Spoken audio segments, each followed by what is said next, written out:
میرے عزیزوں میں زندہ سے پہلے خوشی سے پہلے میں مرنے کی بات کروں، کچھ والو علی پور والو ترنڈا والو خدا کے واسطے مرنا نہ مرنے کی کوشش نہ کرنا، عذاب قبر تو بات کا، ملک الموت کا جھٹکا تو بات کا، میرے چاند میدان معاشر کے مراحل کا مسئلہ تو بات کا، میزان عدل پل پل سراج سے تو بات کا، میرے عزیزوں رب کعبہ کی قسم ہے جب تک تیری میری جیب میں 50,000 نہ ہو اسرائیل علیہ السلام کو اپنے گھر آنے کی دعوت نہ دینا۔ اگر تیرے میرے گھر کے اندر زردہ پلاؤ نہ پکا تیرا میرا جنازہ اٹھانے کے لیے کوئی نہیں آئے گا۔ پیر محل سے جمعہ پڑھا کر مظفر گڑھ محمود کوٹ آیا، وہاں سے اس شریف آیا، دوبارہ میں نے اس طرف کا سفر کرنا ہے۔ یقین جانو میرے عزیزوں، چلو 50 نہیں 20 تو قبرستان راستے میں آئے ہوں گے۔ ہر قبرستان والے نے، ہر صاحب قبر نے مجھے بلا بلا کر، آواز دے دے کر، چیخ چیخ کر مجھے بلا کر کہا عبدالحنان رات کے اندھیرے میں 1:15 بجے کہاں جا رہا ہے؟ میں نے کہا مولانا پیر شاہ محمد شاہ صاحب دراری نے مجھے بلایا، جا رہا ہوں۔ کہنے لگے ٹھہر جا کن سے بات کرے گا؟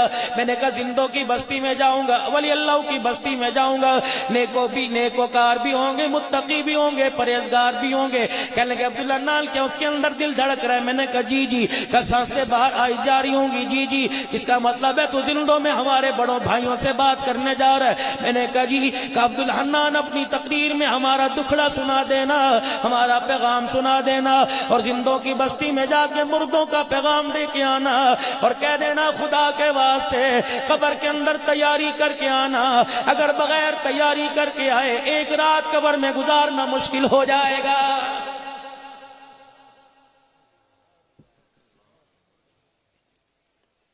میں نے کہا تم 4 فٹ زمین کے اندر ہو اور 4 فٹ مٹی تمہاری قبر پہ پڑی ہوئی ہے، مجھے بتاؤ تو صحیح تمہارے ساتھ کیا بنی؟ کہنے لگا پہلے تو بنا، تو بتا۔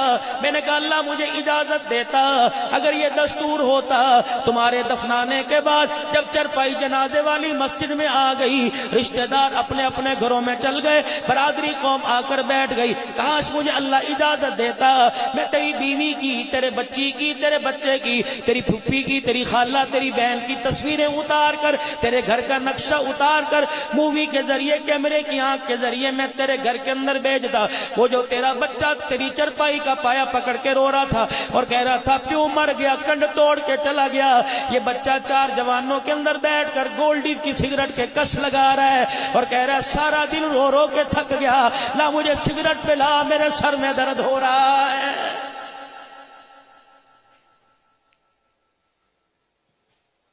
یہ تیری بہن تھی، اللہ اکبر، جو کراچی سے آئی تھی، اسے تھکن کا احساس نہ ہوا، تیری چرپائی کا پایا پکڑے پکڑے باہر آ گئی اور کہہ رہی تھی مولوی صاحب دعا کرو میرا بھائی زندہ ہو جائے اور میری عمر میرے بھائی کو لگ جائے، اس کی جگہ چرپائی پر میں آ کے لیٹ جاؤں۔ اس بہن نے تو گھر کے اندر تماشا کھڑا کر دیا، جب چنے چاول اس کے آگے لا کے رکھے گئے، اس نے اپنی یتیم بھانجیوں کو، یتیم بھتیجیوں کو ڈانٹ کے کہا تمہیں نہیں پتا پھپھی کو شوگر ہے، مجھے روٹی لا کے دو۔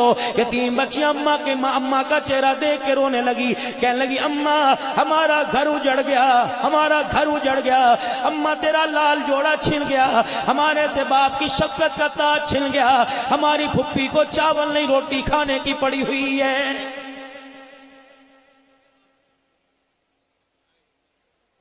یہ کون ہے جو کہہ رہا تھا حضرات ایک ضروری اعلان سنو؟ اس کی نمائندگی عبدالحنان کر رہا تھا، اس کی نمائندگی حضرت شاہ صاحب کر رہے تھے، اس کی نمائندگی علاقے کا مولوی صاحب کر رہا تھا اور کہہ رہا تھا حضرات ایک ضروری اعلان سنو، مرنے والے کے وارثوں کی طرف سے اعلان ہے کہ جس کسی نے میرے باپ سے کوئی لینا دینا ہو، جنازے کے بعد دفنانے کے بعد ہمارے سے رابطہ کر لے، یہ اپنے باپ کا حق ادا کرے گا، یہ اپنے باپ کا قرضہ ادا کرے گا۔ میں نے کہا بیٹے تو ادا کرے گا؟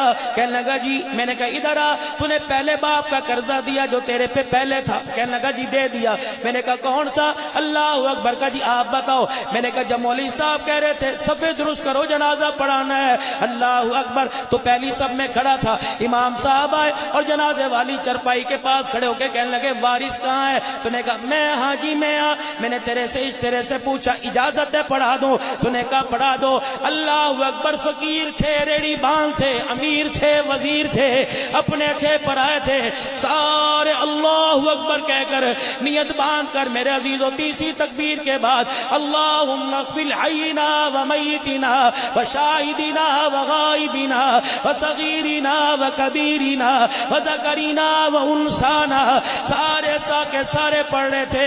تو سگا بیٹا خون ہونے کے باوجود بتا خاموش ہو کے ہونٹ کے ساتھ ہونٹ جوڑ کے کیوں کھڑا ہوا تھا؟ تو باپ کا قرض ادا کرے گا؟ تو باپ کے جنازے پر دعا نہیں پڑھ سکا، تو کیا قرض ادا کرے گا؟